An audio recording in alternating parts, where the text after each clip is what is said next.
What's up, YouTubers? This is your boy Big Metroid Fan 12 coming to you with another video game review.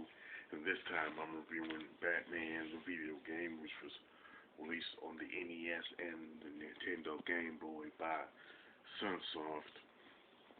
And they're both loosely based off of the Batman movie with Michael Keaton and Jack Nicholson.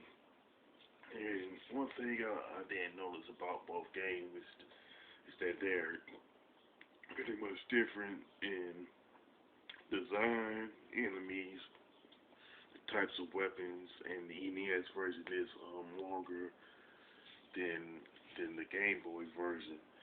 And the plot is that pretty much involves Batman going after Joker. You know, now the Game Boy version pretty much has 4 stages that's divided into sections, while the NES version has 5 stages divided into sections. Now, the NES version, the weapons consist of a spear gun, batteries, and a dirk, which is 3 disc shot in one particular direction. I say, and that one is pretty much the strongest weapon in the NES version, and in the Game Boy version, there's like different weapons like wave gun, bat gun, laser, and bombs. And there's like a longer list of weapons in the Game Boy version than it is the NES version.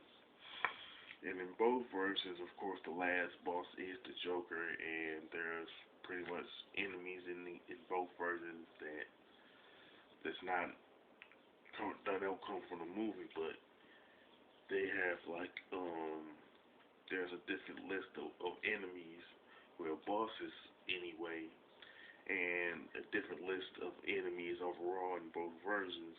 Like I said, who don't pretty much you won't see in the movie. Like in the NES version, you fight a killer moth and a fire starter. In the NES version, the Game Boy version, you fight like an airplane and helicopters and stuff like that. And one thing that the NES version is known for is how difficult it is, especially with the Joker. You know what I'm saying? He's pretty tough himself, you know what I'm saying? But the NES version is pretty like hard, but it's not like real frustrating and everything.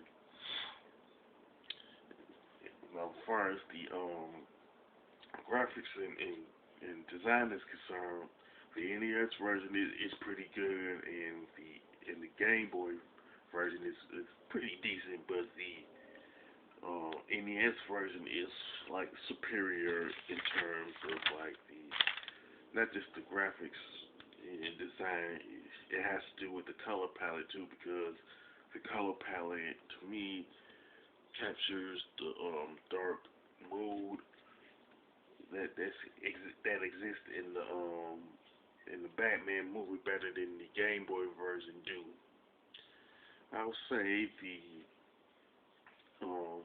gameplay is good too in both versions, but to me the Game Boy version has an advantage in terms of the number of weapons you can use, while the NES version has better jumping. You know what I'm saying? And to me, it seems like the weapons you do have in the NES version are pretty good themselves.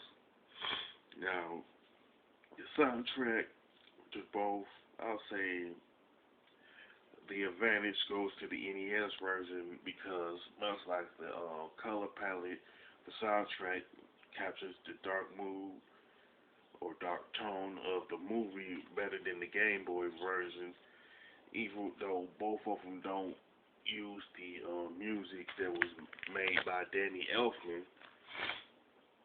I would say the main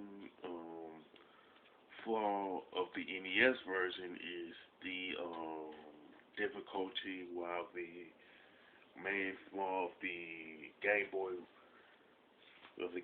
version will be the lack of color palette. You know what I'm saying? The lack of sprites pretty much don't exist in the Game Boy version. But overall, the Game Boy version is pretty decent, and I do like the NES version. But honestly, I would recommend both versions, but I lean toward the NES version in terms of recommending it to retro gamers and those who have a YouTube channel who do let's plays on their channel. You know, as far as the score, I would give the NES version of Batman a 9, while I give it the Game Boy version pretty much a 8. You know, with that being said, if you like both versions of Batman, you can mention it in the comment section.